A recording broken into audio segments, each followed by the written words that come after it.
we are going to have some questions. It's a panel, so you should feel free to ask questions.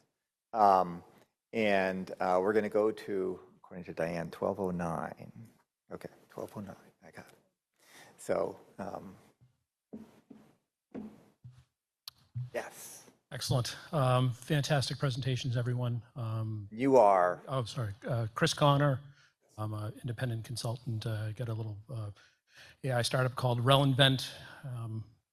Doing some very, very cool stuff. Is that going good? But I have a question for Gigi about the actual maintenance, care and maintenance of the twin itself, like the life cycle maintenance of a twin. Once you create one of these representations and you've got all of these inputs and all these variables that you're incorporating into it, that's sort of a snapshot of that representation. And then how do you then, care and feed that representation kind of going forward? Well, unfortunately, is this on? Yeah. Yeah. Unfortunately, it really comes back to what we can get funding for to perpetuate versus not. So a lot of these, they get funded for a paper, and there's not the wherewithal to continue them on. We keep the infrastructure around so that we can reload it if we need to. And because it's the University of Florida, we have Bieber and other assets where we can quickly ingest a lot of these social environmental characteristics to do studies on. But it comes down, what perpetuates comes down to what's funded. I think that the digital twin for Jacksonville, particularly with the shallow well problem, will get perpetuated a lot more because there's so much more impact to that. Thanks, Gigi. Any other takers? Thank you for your great talks. So we just heard about you talking about the databases from Massachusetts, Wisconsin, and Florida. And my question is that can we use this data to build predictive models for a future trend of the disease and public health events, firstly? And secondly, can we do in silico simulations for strategy, like a perturbation or intervention strategy, for example, vaccination or some kind of public health interventions for the future interventions for the public health outbreak? Go ahead, Griffin.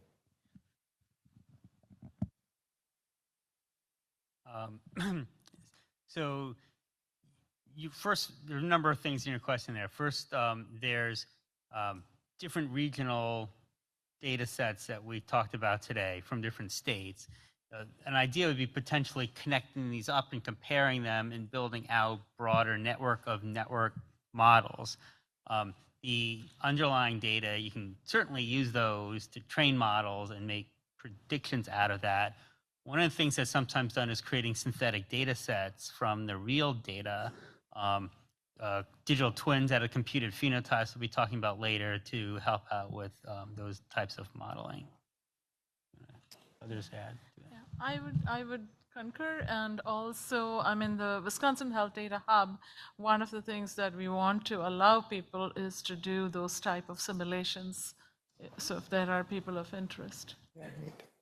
Bill. And I guess I might add that the standardized outcomes that get generated through the Population Health Explorer could easily function as a sidecar to any common data model, and the underlying source data could be used to predict these outcomes as well. So you could imagine it augmenting a common data model that already exists. So I think the short answer to your question is yes. And in Florida, I would say that substrate is there, the construct is there, so that we can look at and put in situations as temperature rises and there's more red tide or the sea levels change, what the impact will be with those things. Thank you. Fantastic panel. Thank you very much for being here. I have more of a boring question, which is what defines public health data, right? That definition seems to be evolving very quickly from in the past it used to be like birth and death, and then it became what percentage is sick with this particular thing.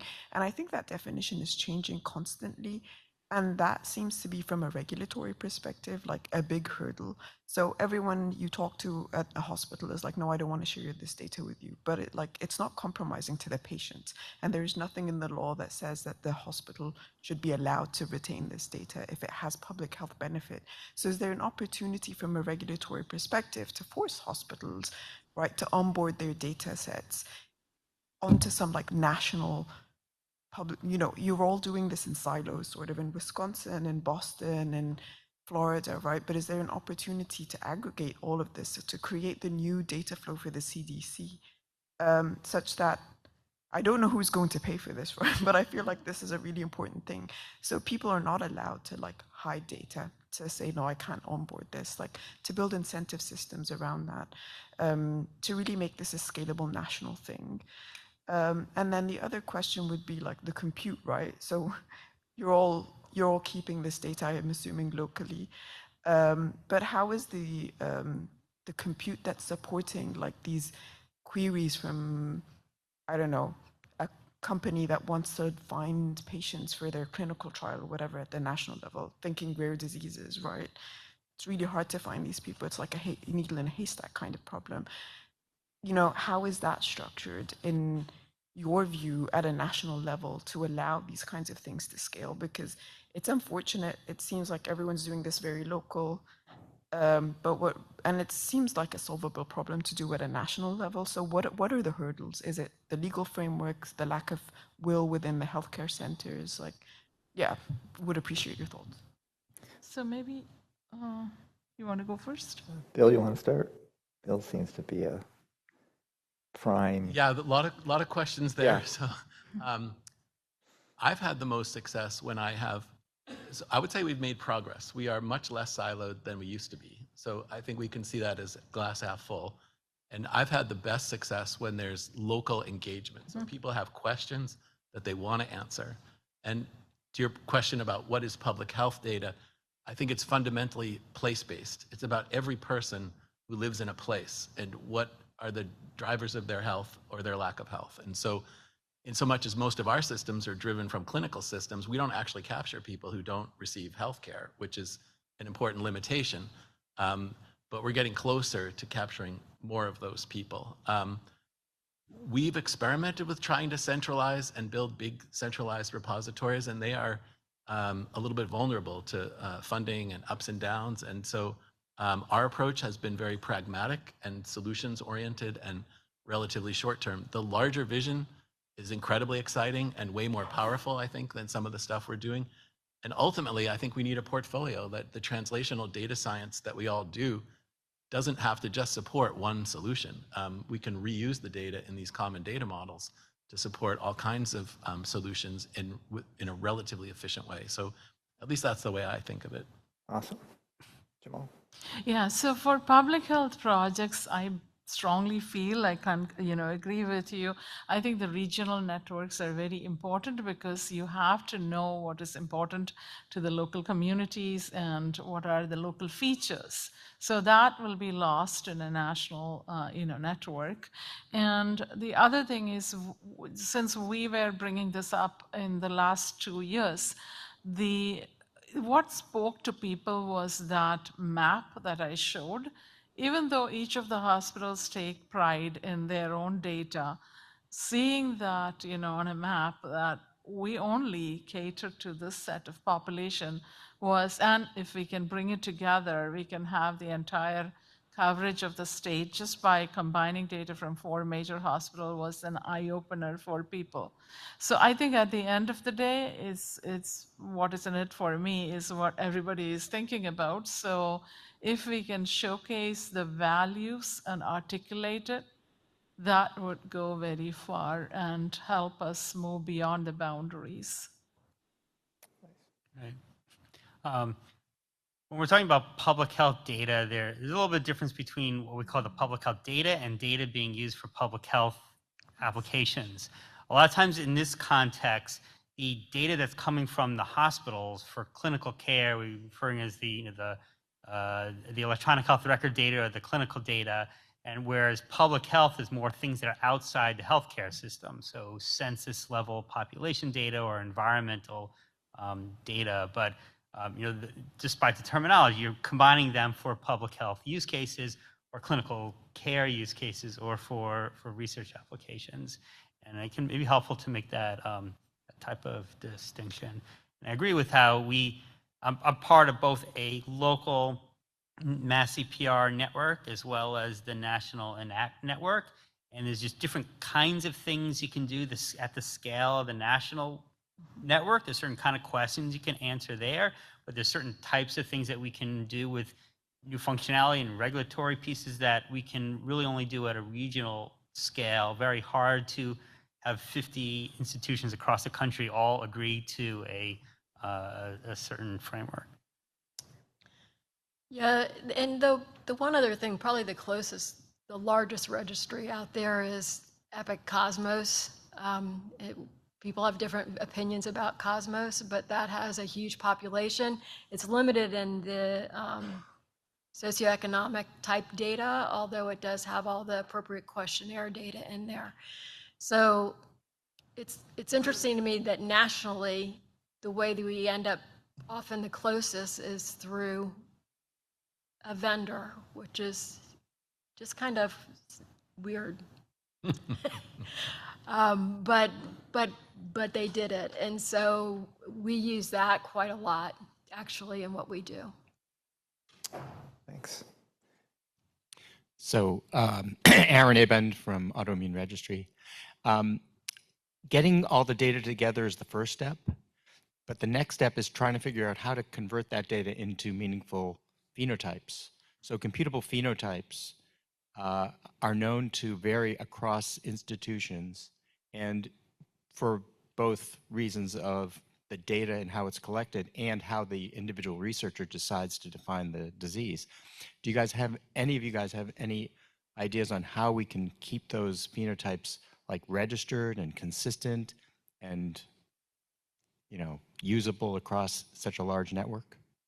We use Griffin's approach. Yes, let's hear from Griffin. Yeah, thanks. Griffin. Good. But yeah, we'll be giving an actual update on the computed phenotypes a little bit later. When you have rule-based phenotypes, the patient had this many occurrences of a particular visit type, that you sometimes have trouble translating from one institution to another. We'll be talking about machine learning-based models where it's tuned to your population and to the hospital setting, and it'll be slightly different from institutions, but it was generated using a common platform and algorithm, and that may be more comparable. But we'll discuss that in our. Yeah, it kind of automatically fine-tunes itself in some ways. I guess for us, we chose a more pragmatic solution, which is to provide both the logic, the code to generate, and the code sets. And so if you're using an OMOP common data model, you would run it. And obviously there's some mapping challenges, and especially around visit types and things like that, but to actually make it executable. So not just a concept set, but the actual logic as well, so that we can start to share a common set of outcomes actually that get computed the same way. Yes. Yeah, I'd like to follow up on the other gentleman's question, also related to the other question, which is reuse of this data for building the predictive type of models. So a lot of attention has been on generative AI since the GPT moment, but what is really more interesting is the technology behind it, it's the foundation models, and which translate to one disease and one model to multitasking, multi-disease all at once. And that enables very systematic discovery of phenotypes and clinical trial directly relating patient recruitment of a clinical response to toxicity efficacy, and patient recruitment directed to this. And so now suppose we have this federated model for building foundation models. What would be some of the tactics that we can use, let's say, deployed as a set card and to this ENACT network and other networks? particularly to shrunk. So, thanks. Yeah. Are you, me? So you can, so I think thinking in terms of starting at the local level and making a computed phenotype at the local level is good. And from that, you get coefficients, usually of co-occurrences that you want to take into account to define, like, what's all the stuff in the EHR that defines a certain disease or a condition. Now, those coefficients can be pooled centrally.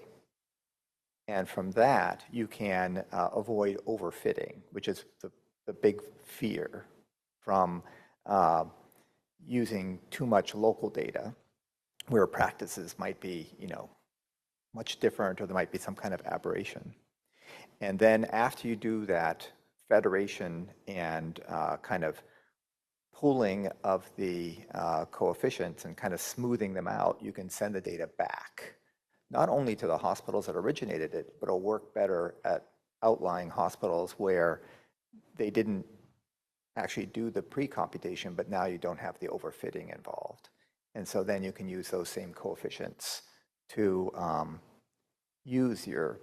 create your computed phenotypes using your EHR data. And I think that that's an approach that we've been strongly kind of supporting. Yeah, I understand that's a current approach, but I see a very different way of, like, it's a totally different animal that that goes from current, the classic machine learning approach and the statistical approach, where you aggregate covariates and send, but instead have a different sets actually build the foundation model, collaborate to build foundation models using data from different sets, just like building up GPT. And it actually can be shown that the overfitting problem can be overcome by these foundation models. There is theoretical result on that. So now we have a much more powerful model aggregating data from all sets and still preserving privacy, because all what we share now is the model weights, but the model weights are aggregated together. Yeah. So that's very interesting. So thinking about foundation models and combining foundation models that are built at different places, yeah, that's a hard problem. I'm not sure that's a solved problem. It can be solved, yeah. I would say, very, very fundamentally, foundation models are a bunch of covariates, right? Yes. And in fact, Epic has done it in their new product, what's it called? Curiosity, I think. Yeah. Where they've kind of taken strings of diagnoses and kind of taken that exact approach to build a foundation model based upon timelines of diagnoses in patients, which kind of does something like what you're thinking about.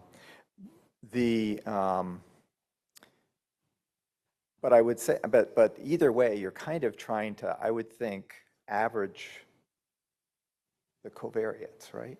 In a way, Yes. It would still be kind of the It's same. really learning the biology and relating the biology and the phenotypes, all the way from genotypes to phenotypes together, and underneath the weight is really embedding the biology and the disease mechanisms, which is really a step forward from the classical machine learning, where we look at a few variables. Now we are really have an embedding of the disease mechanism, including biology.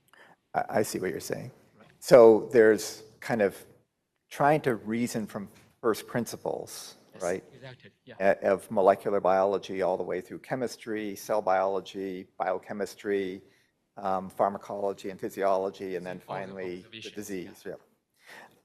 Versus what we do largely here, which is we kind of take the data that others have built for us in many ways and try to put it together so that it eventually reflects the most accurate pieces of what other people have kind of done for us by diagnosing patients and thinking through these kinds of conditions they have.